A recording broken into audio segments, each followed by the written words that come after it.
Selamat datang di Pojok Santai. Sebelum Anda mendengarkan audiobook ini, kami menginformasikan bahwa channel ini adalah review audio dari buku yang ada di Indonesia. Untuk membaca keseluruhan buku ini, kami menyarankan membeli buku aslinya di toko buku kesayangan Anda, baik offline maupun online. Keberadaan channel ini dimaksudkan untuk membantu Anda mendapatkan pengetahuan dari buku-buku kesayangan Anda. Jangan lupa untuk subscribe, like, dan komen. Selamat datang di Pojok Santai, channel khusus yang membahas komik dan novel dengan cara asyik.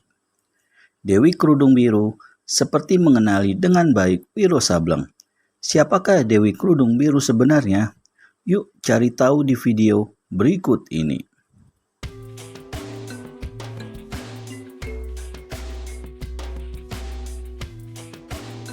Dan hal ini diam-diam diperhatikan oleh Sultan, sehingga dia merasa yakin pastilah ada hubungan apa-apa antara Dewi Kerudung Biru dengan pendekar 212 sebelumnya. Tapi untuk bertanya lebih jauh, Sultan merasa segan. Dia memang sakti sekali, Sultan, berkata sang Dewi. Sikapnya kadang-kadang lucu, tapi juga menyakitkan hati. Bahkan, banyak orang yang menyangka dia kurang sehat pikiran. Tapi hatinya sepolos permata, seputih kertas, jujur. Beberapa tokoh persilatan telah meramalkan bahwa kelak di kemudian hari, dia bakal merajai dunia persilatan. Sultan Hasanuddin manggut-manggut. Sultan, dalam hal ini, kita tak punya waktu lama. Aku akan ajarkan padamu beberapa jurus ilmu silat dan ilmu asap kencana biru. Aku haturkan ribuan terima kasih Dewi, kata Sultan dengan gembira. Silakan duduk bersila dan pejamkan mata. Dewi Kerudung Biru berkata. Sultan pun menurut. Dia duduk bersila dan pejamkan mata. Dewi Kerudung Biru kemudian salurkan tenaga dalamnya ke tubuh Sultan melalui pundak. Selesai menerima saluran tenaga dalam itu, Sultan merasakan tubuhnya sangat enteng dan segar bugar. Sekarang, aku akan ajarkan padamu 2 jurus ilmu silat. 2 jurus ilmu silat ini hanya 4 orang yang pernah memilikinya, yaitu Pendekar Seberang Lor, Resi Warajana, Dewi Kencana Wungu, dan ketiganya sudah meninggal. Aku adalah pewarisnya yang keempat, dan bila ku ajarkan 2 jurus itu kepadamu, maka kau adalah pewaris yang kelima. Jurus yang pertama ialah jurus naga kepala 1000 mengamuk. Yang kedua, jurus cakar Garuda emas. Keduanya merupakan jurus-jurus yang sukar dicari tandingannya dalam dunia persilatan. Jika kau benar-benar meyakininya, percayalah, tidak sembarang musuh bisa melayanimu. Terima kasih Dewi, ribuan terima kasih. Jadi kalau begitu, Dewi adalah murid dari Dewi Kencana Wungu? Sang Dewi mengangguk. Mari kita mulai, katanya. Karena Sultan sebelumnya sudah mempunyai ilmu dasar ilmu silat yang tinggi juga, maka kedua jurus yang diajarkan padanya itu dengan mudah dan cepat bisa dipahaminya. Dewi Kerudung Biru gembira sekali. Kemudian, kepada Sultan diajarkan pula ilmu asap kencana biru.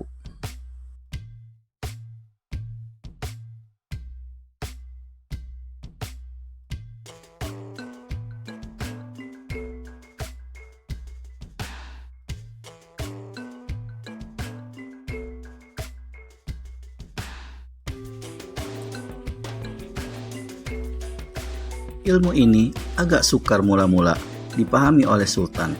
Namun karena tekunnya beberapa jam kemudian, dia berhasil juga menguasainya. Kecerdasanmu luar biasa sekali Sultan, kata Dewi Kerudung Biru. Malam ini sampai esok pagi, teruslah berlatih. Nasihat Dewi akan kuperhatikan, jawab Sultan. Dan malam itu, seorang diri Sultan melatih diri. Dewi Kerudung Biru sementara itu duduk bersemedi. Meskipun dia pejamkan mata, Namun bila ada jurus-jurus yang agak salah dilakukan oleh Sultan, dia mengetahuinya dan segera menegur.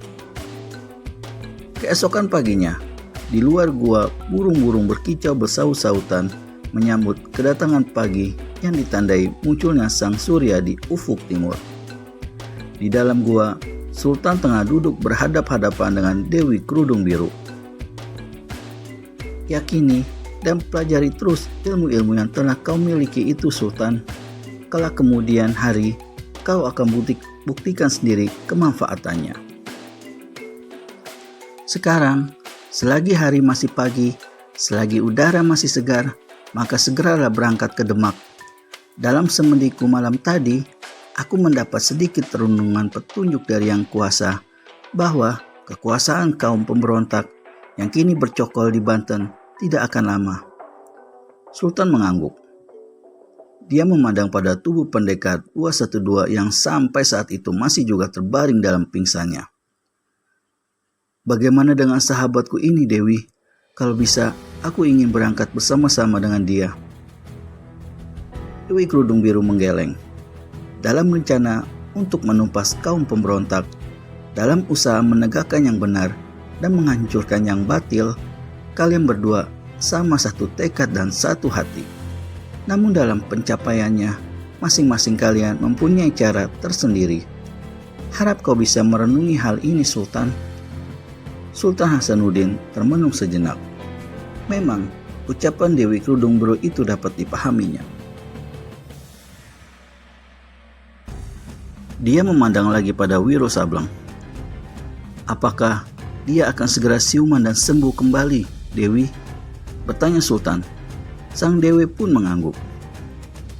Mengenai diri Anjasari dan Kris Tumbal Wilayuda, bisakah aku memberi petunjuk? Anjasari diculik oleh komplotan iblis pencabut sukma. Kris Tumbal Wilayuda juga mereka yang mencurinya. Kalau begitu, kata Sultan dengan kepalkan tinju, aku akan cari sarang mereka. Dewi Kerudung kembali gelengkan kepala. Selain besar bahayanya, juga kau mesti pergi ke Demak sekarang juga, Sultan. Aku tidak takut mati, kata Sultan jantan. Aku rela korbankan jiwa demi tegakkan kerajaan Banten yang kembali. Aku puji hati dan kesatriaan dan kecintaanmu pada kerajaan Banten, Sultan.